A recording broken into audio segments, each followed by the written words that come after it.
Hello friends, இன்றைக்கி வெள்ளைச்சீடை எப்படி பண்ணுறதுன்னு பார்க்கலாம்.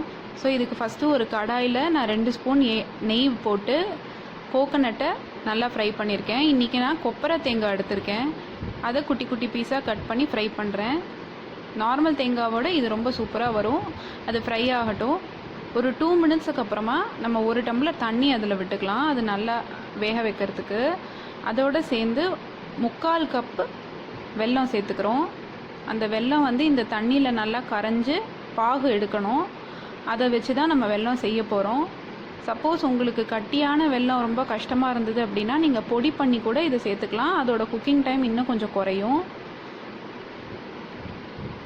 இப்போ ஒரு டம்ளரில் நான் அரிசி மாவு எடுத்திருக்கேன். அந்த அரிசி மாவில் ஒரு சின்ன ஸ்பூனில் நம்ம உளுத்தம் பொடி சேர்த்துக்கிறோம். அது நல்லா கிறிஸ்பியாக வரதுக்கு ஹெல்ப் பண்ணும். அதோட கொஞ்சம் எள்ளும் சேர்த்துருக்கேன். பாருங்கள், வெல்லம் நல்லா கொதிச்சிட்ருக்கு. அது இன்னும் கொஞ்சம் கொதிக்கட்டும். அதுக்குள்ளே நம்ம வாசனைக்கு கொஞ்சம் ஏலக்காய் பொடி, அப்புறம் கொஞ்சம் பிஞ்ச் சுக்கு, இது 2ம் சேர்த்துக்கலாம். இப்போ வெல்லம் நல்லா கொதிச்சாச்சு. இந்த மாதிரி பொங்கி வரும். இந்த டைமில் நீங்கள் அந்த அரிசி மாவு மிக்ஸை அப்படியே சேர்த்துக்கோங்க. நான் இந்த டைமில் ஸ்டவ் ஆஃப் பண்ணிட்டேன். நீங்கள் நல்லா அதை மிக்ஸ் பண்ணி விட்டுக்கோங்க.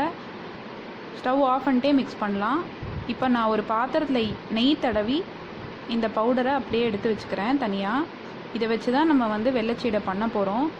இதை நம்ம பண்ணுறதுக்கு ஒரு 2 டேஸ் முன்னாடியே பண்ணி வச்சிட்டோன்னா ஊறி ரொம்ப நல்லா வரும். இப்போ நான் அதில் தண்ணி கொஞ்சம் கொஞ்சமாக தெளித்து நல்லா பிசைஞ்சு வச்சுருக்கேன். விடும்போது நிறைய தண்ணி போட்டு குழ குழன்னு பண்ணிடக்கூடாது. கொஞ்சமாக தண்ணி தெளித்து பிசைஞ்சிங்கன்னா சூப்பராக வரும். சப்போஸ் தண்ணி கொஞ்சம் அதிகமாகிடுச்சு அப்படிங்கிற மாதிரி இருந்ததுன்னா அரிசி மாவை இன்னும் கொஞ்சம் எக்ஸஸாக ஆட் பண்ணி நீங்கள் அதை அட்ஜஸ்ட் பண்ணிக்கலாம். நான் இன்றைக்கி குட்டி குட்டி பால்ஸாக உருட்டி வச்சுருக்கேன். இது ஒரு நெல்லிக்காய் சைஸ் இருக்கும். இதில் ஒன்று எடுத்து ஃபஸ்ட்டு நம்ம எண்ணெயில் போட்டு எப்படி வருதுன்னு பார்க்கலாம்.